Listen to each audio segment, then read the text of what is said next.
एका खेडेगावातून एका छोट्याशा उपोषणाला सुरुवात करणं, त्या उपोषणाचं रूपांतर एका मोठ्या आंदोलनामध्ये करणं आणि ते आंदोलन इतकं मोठं करणं की त्या आंदोलनाची खबर संपूर्ण महाराष्ट्राला घ्यावी लागेल आणि ते आंदोलन यशस्वीरित्या पार देखील पाडणं, ही गोष्ट काही सामान्य झाली नाही. आणि असं असामान्य कृत्य, असं असामान्य गोष्ट मनोज जरांगे पाटील यांनी करून दाखवली. मनोज जरांगे पाटील यांच्या म्हणजेच मराठा समाजाच्या मागण्या आज सरकारने मान्य केल्या. नेमकं या मागण्या काय आहेत आणि या मागण्या मान्य केल्यानंतर महाराष्ट्रभरात काय वातावरण, या सगळ्या गोष्टींवर आज आपण या व्हिडिओमध्ये बोलणार आहोत. आणि अशाच नवीन नवीन विषयांवर आपण आपल्या मराठी भाषेत त्या चॅनलवर नेहमीच बोलत असतो. त्यामुळे चॅनलवर नवीन असाल तर चॅनलला नक्की सबस्क्राईब करा आणि हा व्हिडिओ शेवटपर्यंत नक्की बघा.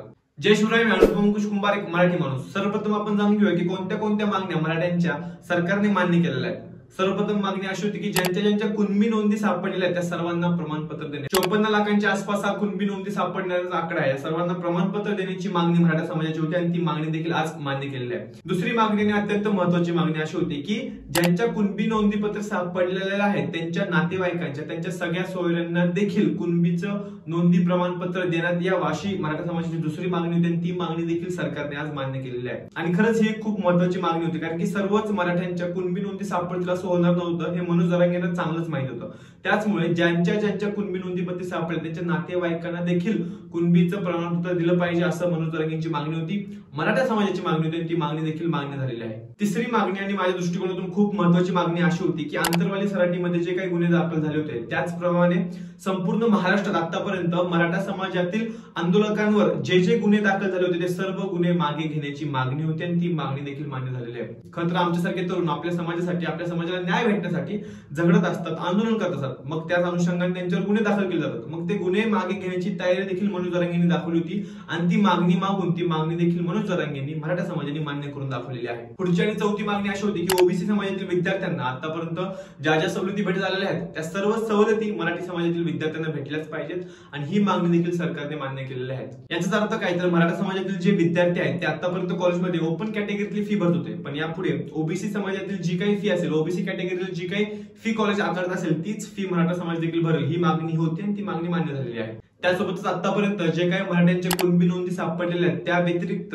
आणखी कुणबी नोंदी शोधाव्यात यासाठी शिंदे समितीला किंवा शिंदे सरकारला अजून 2 महिन्यांची मुदतवाढ देखील देण्यात आली आहे. या देखील गोष्टी मान्य झालेल्या आहेत की अजून कुणबी नोंदी सापडल्या जातील किंवा शोधल्या जातील. आणि त्यासोबत त्याच्यावर एक अधिवेशन असेल आणि त्या अधिवेशनामध्ये या संपूर्ण अध्यादेशाला किंवा या संपूर्ण जीआरचं रूपांतर कायद्यामध्ये होणार आहे. आणि एकदा जर याचं रूपांतर कायद्यामध्ये झालं तर या मराठा आरक्षणाला कोणीही थांबवू शकत नाही. या गोष्टी सर्वांनाच माहिती. त्यामुळे या जीआरचं किंवा या अध्यादेशाचं रूपांतर लवकरच अधिवेशनामध्ये कायद्यामध्ये करावं ही देखील एक मागणी होती आणि ती मागणी देखील सरकारने मान्य केलेली आहे असं स्वतः मुख्यमंत्री एकनाथ शिंदे यांनी सांगितलं आहे.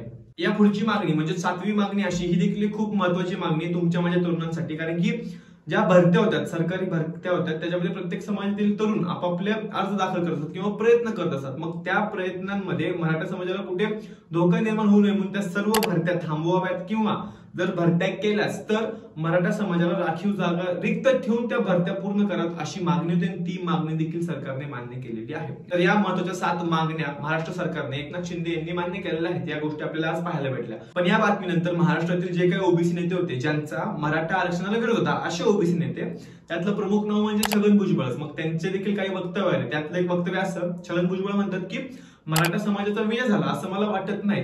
अशा झुंडशाही पद्धतीने नियम आणि कायदे बदलता येत नाहीत. माझी अशी विनंती आहे सर्वांनाच की छगन भुजबळ यांना सांगावं की ही झुंडशाही नव्हती, त्याला एक आंदोलन म्हणतात आणि कायद्यामध्ये आंदोलन करायला सर्वांना परवानगी आहे. तर त्या आंदोलनातून त्यांनी मागणी केली होती, ही झुंडशाही नव्हती असं छगन भुजबळांना कोणते सांगू अशी माझी नम्र विनंती. कमेंट्समध्ये त्यांना नक्कीच सांगू शकता.